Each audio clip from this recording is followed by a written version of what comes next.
Hello, bachcho. Let's read the question. So the question says, solve the following system of linear equations by Cramer's rule.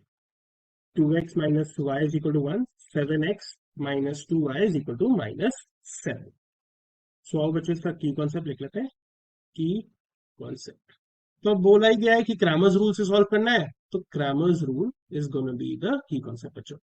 Cramer's rule हमने apostrophe गलत डाली है, तो ये है Cramer's rule. ठीक है बच्चों, this is my Cramer's rule.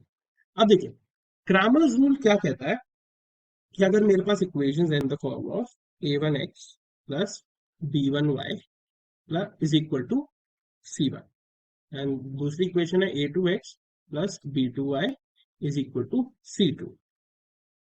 ठीक है, तो इसका जो डिटर्मिनेंट होता है d, that is equal to a1 b1 a2 b2 के फॉर्म में. ठीक है, और जब हम इसे सॉल्व करते हैं हमें क्या मिलता है, a1 multiplied by b2 minus minus a2 multiplied by b1.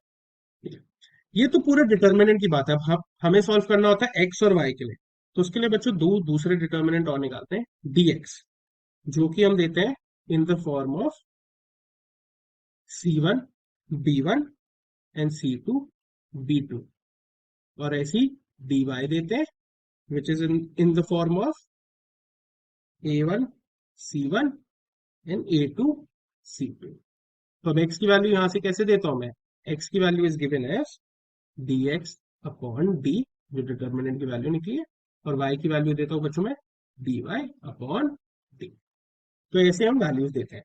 तो आइए इस क्वेश्चन पे फोकस करते हैं. अब देखिए मेरे को इक्वेशंस क्या क्या दे रखी है, 2x minus y is equal to 1, right, और दूसरी दे रखी है 7x minus 2y is equal to minus 7. तो a1 a2 b1 b2 c1 c2 determine कर लेते हैं. तो कोएफिशिएंट्स होंगे, a1 x का कोएफिशिएंट क्या है 2, सो a1 इज 2. फिर b1 क्या है बच्चों, यहाँ पे b1 देखिए माइनस 1, एंड c1 क्या है बच्चों, इट इज 1. ऐसी a2 क्या है बच्चों, इट इज 7, b2 क्या है, it is minus 2, and c2 क्या है बच्चों, माइनस 7. तो मैंने सारे फंक्शंस जो हैं बच्चों मैंने डिटरमाइन कर लिए. ठीक है, अब मैं वैल्यू ऑफ डिटर्मिनेंट डी निकालता हूं. तो डी इज इक्वल टू क्या लिखा है मैंने, a1 b1 a2 b2, तो लिख दीजिए क्या होगा 2 माइनस 1 एंड 7 माइनस 2.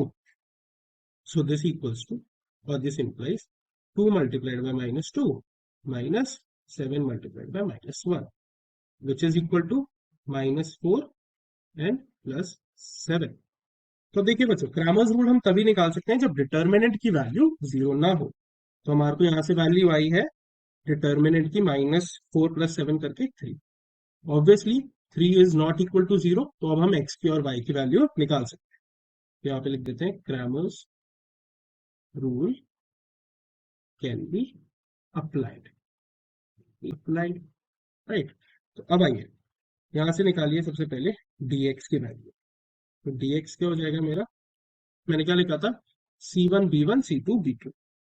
तो वैसे ही c1 है मेरा 1, b1 है मेरा माइनस 1, c2 है मेरा माइनस 7 और b2 है माइनस 2. तो मेरा डिटर्मिनेंट मैं कैसे लिख सकता हूँ उसको, 1 माइनस 1 माइनस 7 माइनस 2. सॉल्व करिए, हो जाएगा minus 2 multiplied by 1 minus minus 7 multiplied by minus 1, which is minus 2 minus 7, which is equal to minus 9. ये वैल्यू हो गई मेरी dx की बच्चों. अब वैसे देखिए dy की वैल्यू क्या हो जाएगी, dy में मैंने आपको क्या बताया था, a1 c1 a2 c2. तो dy क्या हो जाएगा 2 1 and 7 minus 7. So this equals to 2 multiply में minus 7 minus 7 multiply में 1.